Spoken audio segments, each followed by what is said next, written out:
नमस्कार आप सभी को। तो पहले जो है आप लोगों ने सिलेबस जान लिया है डीएसएसबी लाइब्रेरियन का, जो एग्ज़ाम नवंबर में होने वाला है। और अभी जो है हम लोग आगे उसके क्वेश्चन पेपर का एनालिसिस करेंगे, क्योंकि आपको पता है कि युद्ध अगर लड़ना है तो हमें जो है उसके बारे में पूरी तरीके से तैयारी करनी पड़ेगी।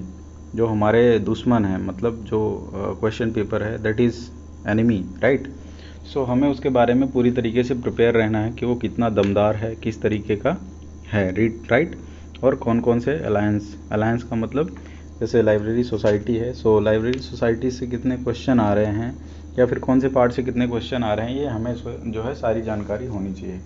विदाउट स्ट्रेटजी आप अगर एग्ज़ाम की तैयारी कर रहे हैं तो वो नाकाफ़ी है। आप 7 घंटे 8 घंटे मेहनत करते रह जाएंगे और दूसरा कोई बाजी मार ले जाएगा, ठीक है।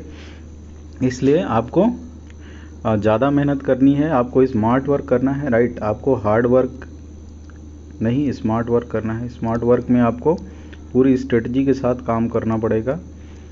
मैं सुन रहा हूँ कि लोग जो है पर डे 100 से लेकर 300 क्वेश्चन क्विज कर रहे हैं, right. So and that's very good, impressive, बहुत अच्छी बात है ये कि but we should have to know about our exams. So हमें अपने एग्ज़ाम के बारे में जानना है, राइट। तो मैं आपको बता देता हूँ कि हमें जो है ये 2 पेपर मिले हुए हैं प्रीवियस ईयर के डीएसएसबी के, उसकी वेबसाइट से। और अगर आप चाहेंगे तो आपको भी आप वेबसाइट पे जाके उसको डाउनलोड कर सकते हैं, राइट। तो ये 2 पेपर में हमने एक एनालिसिस देखा कि कौन सा पार्ट में सबसे ज़्यादा क्वेश्चन आ रहा है, राइट। सो जो लाइब्रेरी सोसाइटी का पोर्शन है जिसमें आपका लॉज ऑफ लाइब्रेरीज़ है, ठीक है, 5 लॉज ऑफ लाइब्रेरी एसोसिएशन और जितने भी ऑर्गेनाइजेशन हैं, इन सबको मिलाकर कम से कम जो है आपका 30% सिलेबस 30% आपका जो सब्जेक्ट है वो कवर हो जाता है, या राइट। क्योंकि आप इसमें देखिए 29 है, 24 है, अगर एवरेज भी देखेंगे तो कम से कम जो है 25-6 के बीच में रहेगा, राइट। और ये हमेशा होने वाला है क्योंकि सबसे ज़्यादा क्वेश्चन उसी में बनने वाले हैं। उसमें आपका एसोसिएशंस हैं ढेर सारे, उसमें लाइब्रेरी लेजिस्लेशन है, उसमें आपको जो है 5 लॉज मिल जाएंगे, 5 लॉज ऑफ लाइब्रेरी, ठीक है। और उनसे रिलेटेड क्वेश्चंस आपको मिल जाएंगे, ढेर सारे ऑर्गेनाइजेशन मिलेंगे, इफ्ला मिलेगा और OCLC, और ये बहुत सारे इंपॉर्टेंट जो है ऑर्गेनाइजेशन है उसके बारे में आपको जानने को मिलेगा। और उसमें से क्वेश्चन आपको पुटअप किए जाएंगे, चाहे वो पब्लिकेशन से रिलेटेड हो उसके, चाहे और एक पार्ट और है उसमें librarianship, it is ethics. Librarianship ethics क्या होता है, तो ये तो आपको अपने अंदर जो है डेवलप करना होगा, ये पढ़ने से कभी नहीं आता है। तो चलिए जानते हैं। तो आपको सामने स्क्रीन दिख ही रही है आपको। तो जो एनालिसिस मैंने किया उसके आधार पे लाइब्रेरी सोसाइटी से टोटल देखिए, लाइब्रेरी इसमें आपको केवल 6 ही सब्जेक्ट दिखाई पड़ रहे होंगे, राइट। सो जो सब्जेक्ट इसमें नहीं हैं वो सब्जेक्ट किसी में मर्ज कर दिए गए, जैसे ऑर्गेनाइजिंग इंफॉर्मेशन एंड मैनेजमेंट, तो ये जो है इसमें मर्ज हो गया है, राइट। लाइब्रेरियन सोसाइटी पूरी तरीके से लाइब्रेरियन सोसाइटी में कुछ मर्ज नहीं है, राइट। और कुछ चीज़ें जैसे आईसीटी में है, आईसीटी के 2 पेपर होते हैं, तो वो जो है दोनों इसमें मर्ज हो गए हैं। प्योरली जो कंप्यूटर से रिलेटेड है और जो सॉफ्टवेयर वगैरह से रिलेटेड है, वो सारी दोनों चीज़ें इसमें मर्ज कर दिए गए हैं, राइट।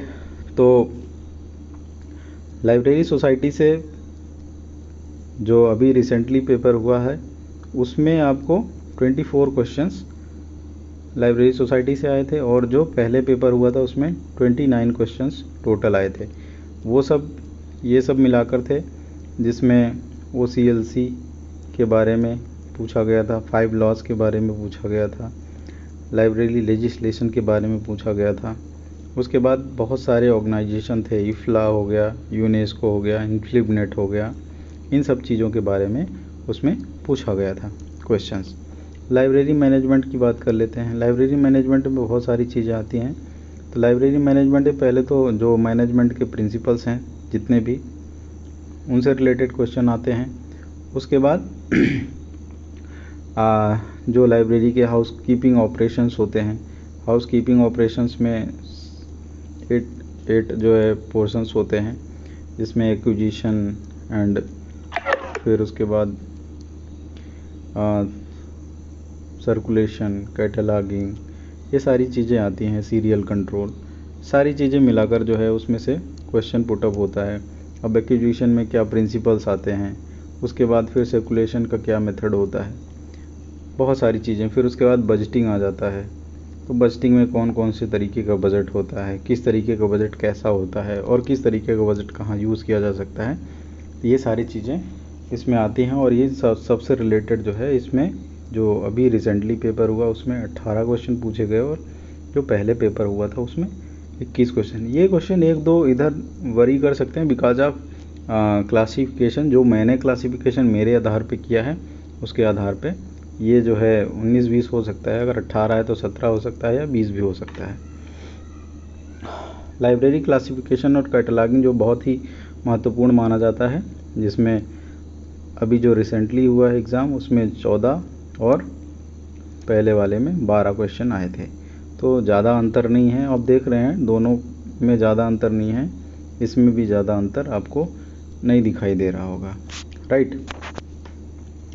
तो लाइब्रेरी क्लासिफिकेशन में आपको जितनी भी स्कीम्स हैं उसके बारे में जानकारी मांगते हैं, फिर उसके जो नोटेशन हैं उसके बारे में जानकारी मांगते हैं, और फिर उनका जो टाइप है, निमोनिक्स हैं या नहीं है, बहुत सारी चीज़ें, उनका जो डेवलपमेंट है, या फिर उसको फार्मुलेट किसने किया है, या फार्मुलेशन कब हुआ है, उसका पहला पब्लिकेशन कब हुआ था, या फिर अभी जो है पब्लिकेशन क्या चल रहा है, ये सारी चीज़ें जो है मांगते हैं। उसके बाद क्वेश्चन पूछते हैं। उसके बाद आता है क्लासिफिकेशन में कभी जो है प्रैक्टिकल, जैसे एक क्वेश्चन आपको मिलेगा, उन्होंने फिजिक्स का जो है सीधे सीधे क्लासिफिकेशन नंबर पूछ लिया था।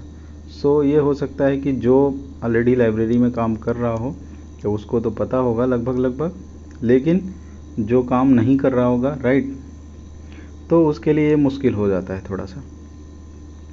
तो कभी कभी कॉन्सेप्चुअल क्वेश्चन पूछ लेते हैं ये लोग।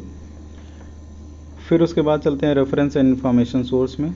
तो इसमें जो है जितने भी इंफॉर्मेशन सोर्स होते हैं उन सब के बारे में जानकारी दी जाती है, primary, secondary and tertiary, documentary, non documentary, micro and micro, conventional, non conventional, ये सारी चीज़ें जो है इसमें पूछी जाती हैं। उसके ढेर सारे टाइप्स हैं, इसके अंडर में ढेर सारी चीज़ें आती हैं, उसके बारे में आपसे पूछते हैं।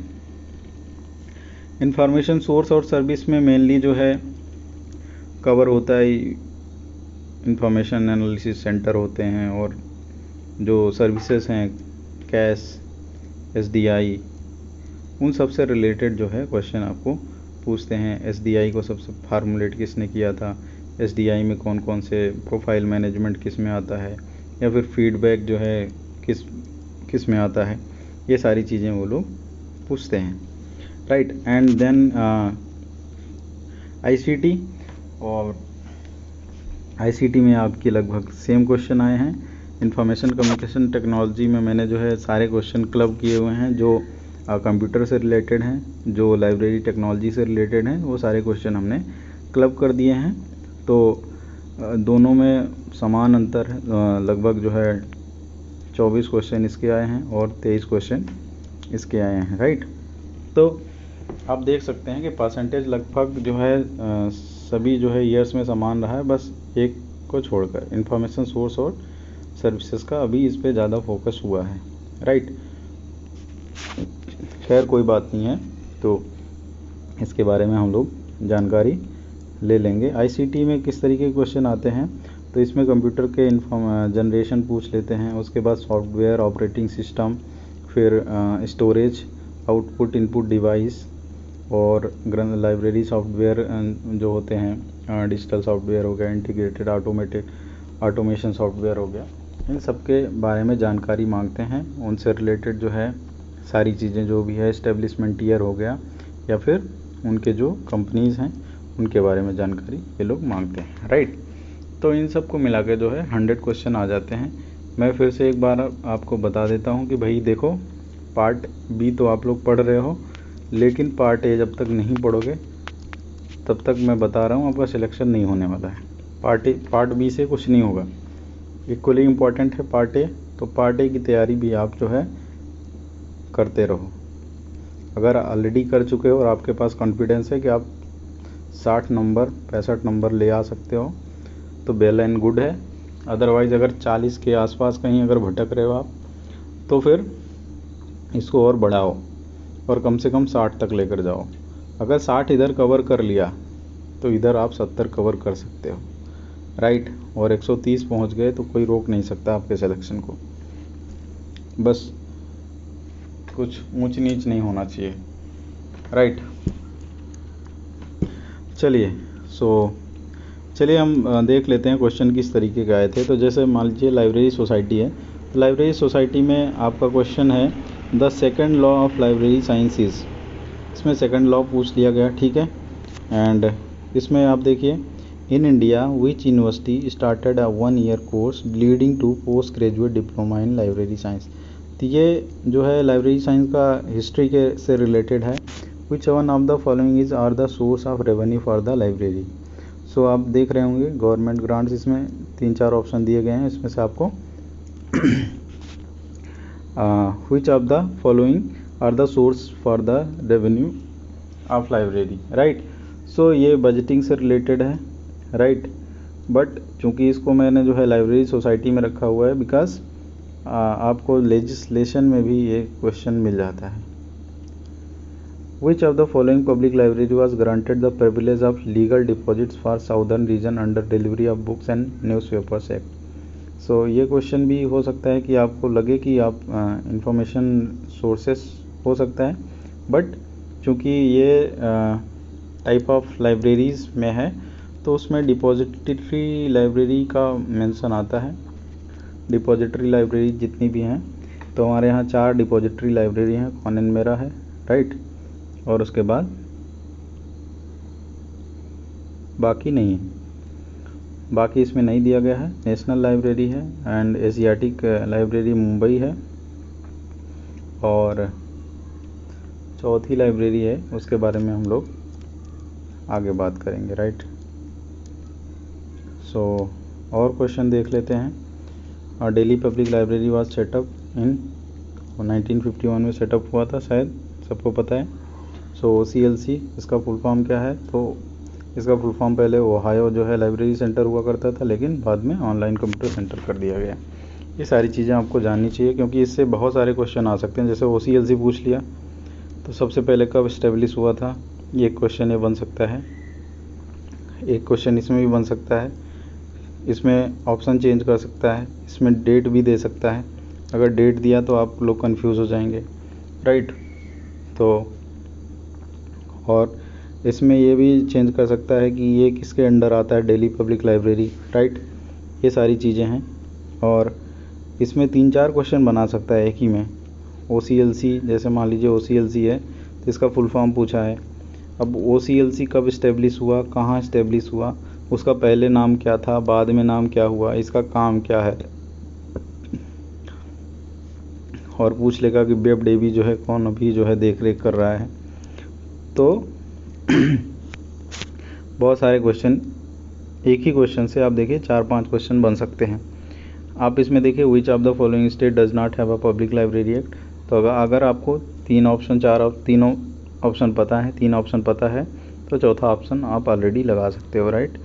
सो which one of the following network is primarily for education and research, right. So इस तरीके से क्वेश्चन जो है नेटवर्क से रिलेटेड है, लाइब्रेरी लेजिस्लेशन से रिलेटेड है, राइट। ये जो है ये भी नेटवर्क से रिलेटेड है, एंड ये जो है एक तरीके से आप लाइब्रेरीज़ टाइप ऑफ लाइब्रेरीज़ में आपको मिल जाएगा। सो लाइब्रेरी मैनेजमेंट से देख लीजिए कि इसमें लाइब्रेरी बिल्डिंग का प्रकार पूछा है। लाइब्रेरी बिल्डिंग का basic principle of library building design is, तो इसमें दिया हुआ है फ्यूचर ग्रोथ, ये तो कॉमन सेंस वाला क्वेश्चन है। Future growth, flexible, provision of areas, ये घर भी आप जब बनाते हो, आप अपना जो नॉर्मल घर बनाते हो तो आप ये सारी चीज़ें जो है ध्यान में रख के बनाते हैं। लूथर गुलिक जो है कॉइन्ड द टर्म, तो लूथर गुलिक ने जो है कौन सा टर्म यूज़ किया था, कौन सा टर्म जो है ईजाद किया था, राइट। तो उन्होंने पोस्ट कार्ड दिया था, जिसको हम लोग जो है planning, organising, staffing, directing, cooperating, yes, and reporting and budgeting, तो इसके नाम से जानते हैं, right. So as estimate of an itemised of expected income and expense, तो ये बजट से रिलेटेड है, ये बजटिंग से रिलेटेड है क्वेश्चन। अब देखिए ये बजटिंग से है, ये जो है लाइब्रेरी बिल्डिंग से रिलेटेड है, ये आपका मैनेजमेंट से रिलेटेड है, एंड ये सर्कुलेशन से रिलेटेड है। तो इस तरीके से क्वेश्चन जो है, एक क्वेश्चन हर पार्ट से आ जाते हैं, राइट। चलिए लाइब्रेरी क्लासिफिकेशन देख लेते हैं। लाइब्रेरी क्लासिफिकेशन में देखिए ये जो मैंने बताया था फिजिक्स का जो है ये आ गया है कि क्लासिफिकेशन नंबर क्या है। सो FID is the body which has overall responsibility for UDC, तो ये जो है UDC की देखभाल करते हैं। In DDC the universe of subjects has been divided into decachotomy, right, decachotomy. So decachotomy क्या होता है, डाइकॉटमी क्या होता है, ये सब आपको बताया जाएगा, राइट। सो यूनिवर्सल तो देख लीजिए उसका क्या है, ये स्ट्रक्चर से रिलेटेड है, ये स्ट्रक्चर से रिलेटेड है, ये तो फैक्चुअल है। तो कुछ ऐसे क्वेश्चन होते हैं ताकि आपके पल्ले ना पड़े, हो सकता है जो लाइब्रेरी में काम कर रहा है उसके लिए आसान होगा, लेकिन जो लाइब्रेरी में काम नहीं कर रहा है उसके लिए आसान नहीं होगा, राइट। और इसका मैंने बताया कि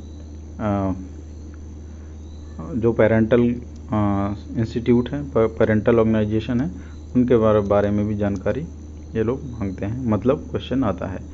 अब UDC से ही देखिए दूसरा क्वेश्चन सेम पेपर में, एक क्वेश्चन ये है और दूसरा क्वेश्चन ये है कि कब इस्टेब्लिश हुआ था। ज़्यादातर क्रोनोलॉजी आपको बहुत मिल जाएगी इसमें।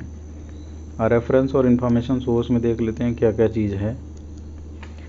सो list of documents in a library or in a collection forming a portion of it known as, तो क्या बोलते हैं इसको जो है एब्स्ट्रैक्टिंग में बोलते हैं, क्योंकि इंडेक्सिंग में जो है आपको बहुत ही कम उसके बारे में, एक तरीके से क्या है, list of documents in a library or in a collection forming a portion of it.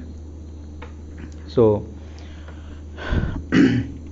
उसका जो हल्का सा पार्ट जो है, थोड़ा सा पार्ट जो कंसिस्ट करते हैं, तो इंडेक्सिंग में बहुत ज़्यादा पार्ट नहीं होता है। एब्स्ट्रैक्टिंग में क्या होता है कि थोड़ा सा एब्स्ट्रैक्ट दिया होता है, किसी भी डॉक्यूमेंट का एब्स्ट्रैक्ट दिया होता है, कुछ पार्ट दिया होता है 40-50 शब्द में, उसके बारे में लिखा होता है, right. And second generally information sources have been divided. So इसमें सबसे पहला ये टर्म आया हुआ है जनरली, राइट। सो इसको आप लोग टर्मिनोलॉजी ध्यान रखेंगे, जनरली आ गया है। जनरली का मतलब कि अगर आप इसमें देखिए तो वैसे प्राइमरी, सेकेंडरी एंड टर्शियरी होता है, बट इसमें प्राइमरी एंड टर्शियरी दिया है only. Reference and information source होता है, राइट, और इसमें सिर्फ इंफॉर्मेशन सोर्स लिखा हुआ है। बुक्स एंड पीरियडिकल्स दिए हुए हैं, उसके अलावा बहुत सारी चीज़ें आती हैं, राइट। तो अभी क्या बचा है, डॉक्यूमेंट्री एंड नॉन डॉक्यूमेंट्री। तो दुनिया में दो ही चीज़ें हैं जो सोर्स ऑफ इंफॉर्मेशन, उसके दो ही टाइप हैं, या तो डॉक्यूमेंट होगा, मतलब या तो प्रिंटेड होगा या तो नॉन प्रिंटेड होगा, उसके अलावा और कुछ हो ही नहीं सकता, राइट। तो इस तरीके से कभी कभी कॉमन सेंस वाले क्वेश्चन बहुत सारे हैं, इसमें मैं बताऊंगा, कॉमन सेंस यूज़ करके आप लोग उसको कर सकते हैं। Which among the following is considered as an informal channel of information communication. तो टेक्स्ट बुक तो भैया फॉर्मल है, राइट, पीरियडिकल्स भी फॉर्मल है और ये भी फॉर्मल है, सबको बुलाया जाता है, फॉर्मल होता है। इंडिविजुअल कॉलेज जो होता है, इंडिविजुअल कॉलेज का मतलब अब इसको बताने में बहुत टाइम लगेगा, इसको आगे बताएंगे इंडिविजुअल कॉलेज क्या होता है, इसके पीछे लंबी बहुत कहानी है, ठीक है। तो क्या होते हैं कि वो ग्रुप ऑफ स्पेशलिस्ट होते हैं, ग्रुप ऑफ स्पेशलिस्ट ही बोल दीजिए, या फिर हमारे आसपास रहने वाले कुछ ऐसे लोग होते हैं जो बड़े नॉलेजेबल होते हैं।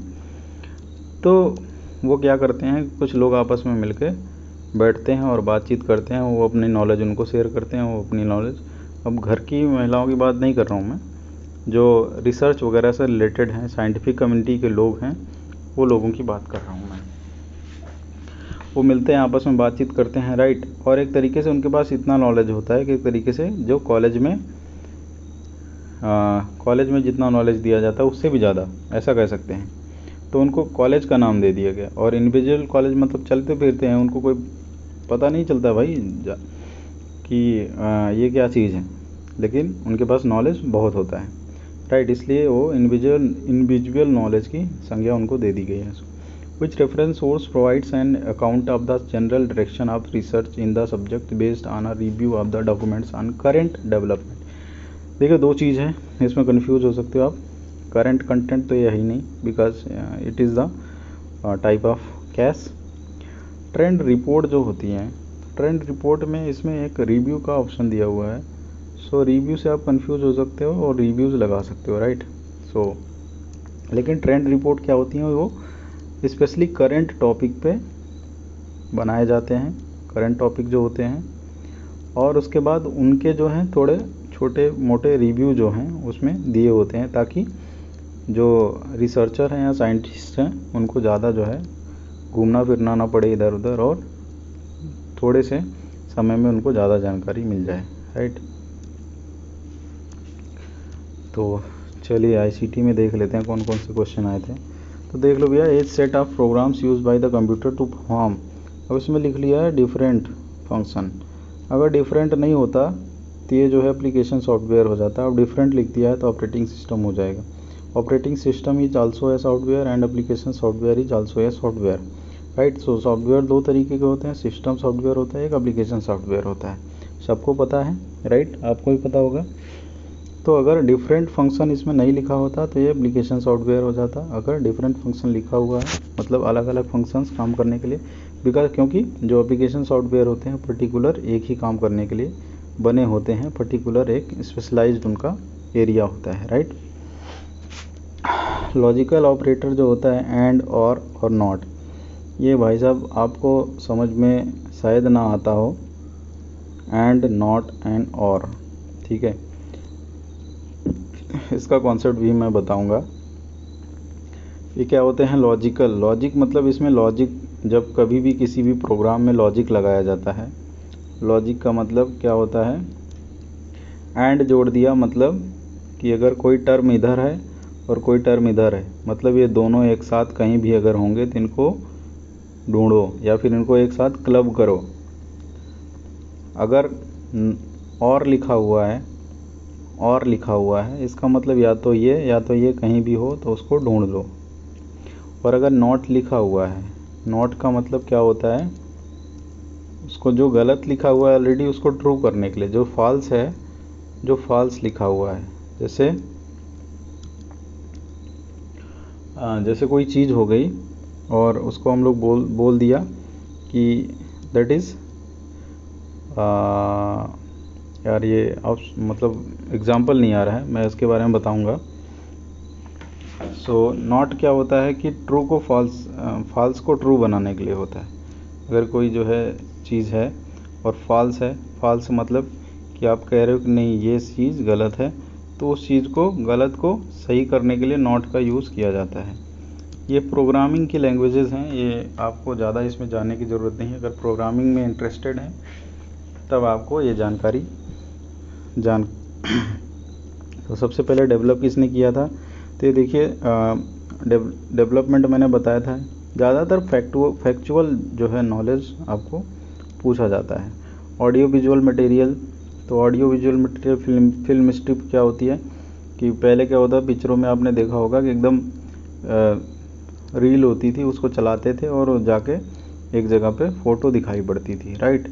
तो फिल्म स्ट्रिप वहाँ पे यूज़ होती है। वीडियो रिकॉर्डिंग में आपको दोनों दिखाई पड़ेगा, वीडियो और, तो ऑडियो विजुअल मटेरियल जो है ये शीट म्यूज़िक क्या होता है, वो पर म्यूज़िक के नोटेशन लिखे होते हैं, उसको देखकर नोटेशन बजाया जाता है, right. So a collection of record in machine readable form is known as, so भाई डेटाबेस ही होगा।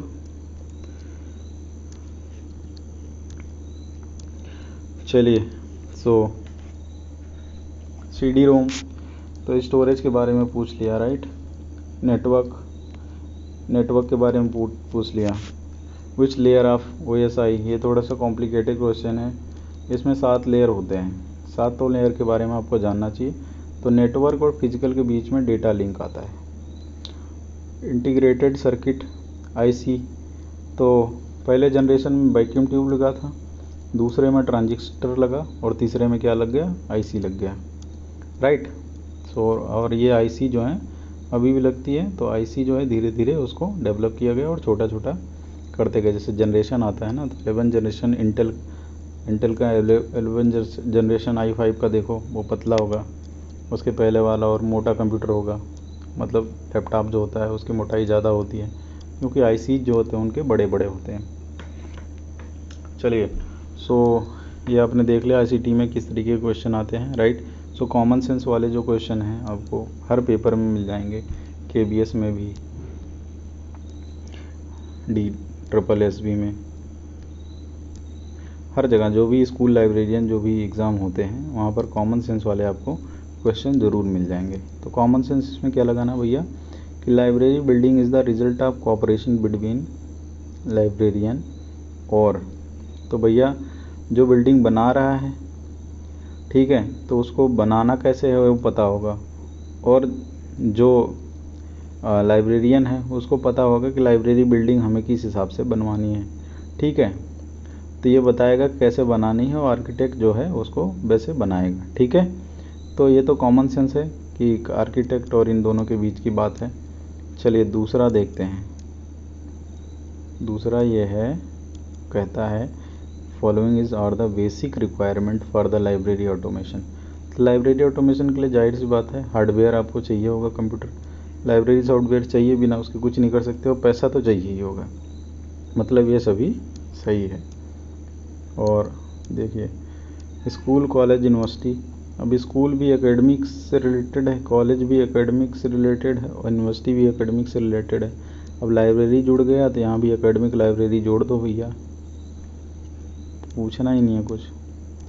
चलिए ये देखिए, a facility through which messages can be exchange electronically.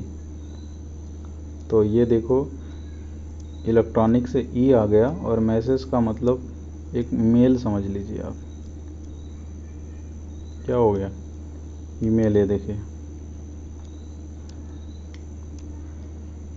अब डैमेज्ड बुक इस which cannot be repaired or withdrawn from the library is known as।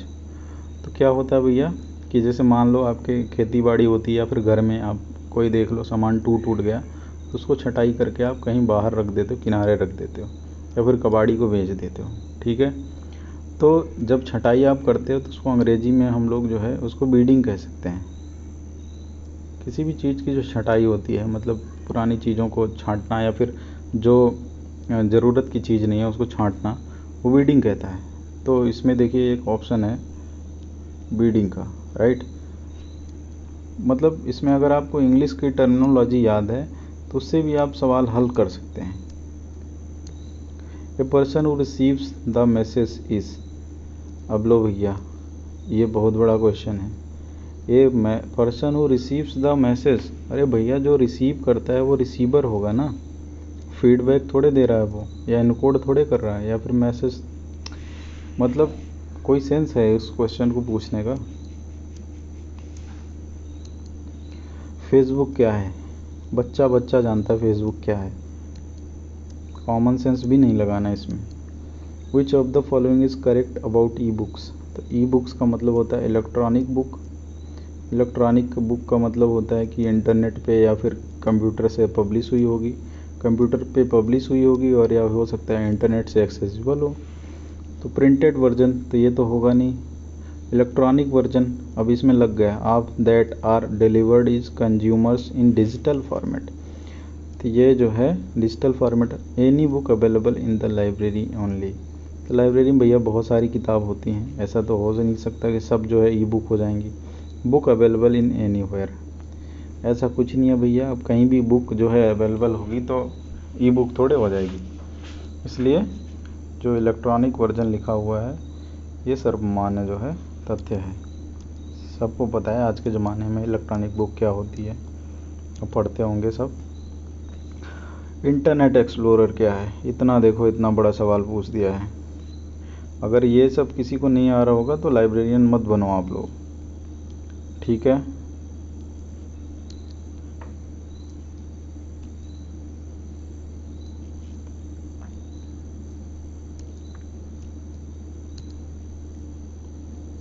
Option ये है मैंने,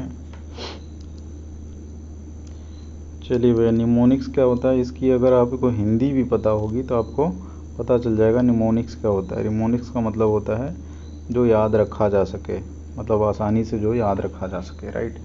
तो इस तरीके से हमेशा जो है कॉमन सेंस वाले क्वेश्चन आते हैं, तो आप उसको कॉमन सेंस अपना लगा के आराम से सॉल्व कर सकते हैं। तो कल से होगी फुल फ्लेश तैयारी, ठीक है। तो इतना आप जो है ध्यान से पढ़ो। देखो क्वेश्चन पेपर आप पूरा जो है देख लो एक बार,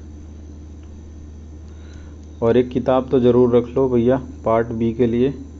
और पार्ट ए के लिए मैंने बताया था, पार्ट ए के लिए क्या करना है। पार्ट ए के लिए आपको लूसेंट की हिंदी ले लेनी है, बार बार बोल रहा हूँ मैं, लूसेंट की हिंदी ले लो, ठीक है। उसके बाद आप रीजनिंग अगर सॉल्व कर रहे होगे, ऑलरेडी रीजनिंग वैसे सॉल्व हो जाती है, लेकिन फिर भी अगर नहीं पढ़ा है कभी तो आर के झा की किताब ले लो।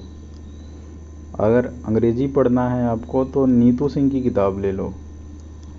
और अगर आपको जीए वगैरह की तैयारी करनी, जैसे जीए के लिए मैंने देखा क्वेश्चन पेपर में तो कम से कम 12 से 15 क्वेश्चन तो करंट अफेयर्स के आए हुए हैं, और दोनों पेपर में आए हुए हैं। तो इसका मतलब ये है कि भाई अब जो आपके सामने है करंट अफेयर्स, एक मैगज़ीन ले लो, प्रतियोगिता दर्पण या फिर कोई भी मैगज़ीन हो, और उससे तैयारी करना शुरू कर दो।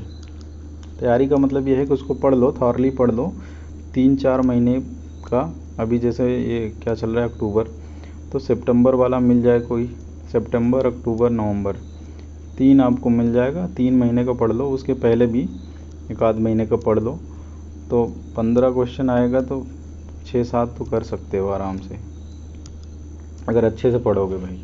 पर मेहनत करनी पड़ेगी भाई, अगर मेहनत नहीं करोगे तो काम नहीं चलेगा। तो पार्ट ए की तैयारी भी साथ साथ करते रहो, पार्ट बी के पूरा समय आप इसको दो पार्ट बी के साथ साथ, ठीक है।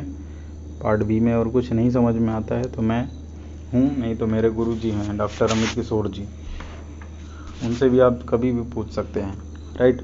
तो चलिए thank you, I love you आज के लिए, फिर मिलेंगे नेक्स्ट क्लास में।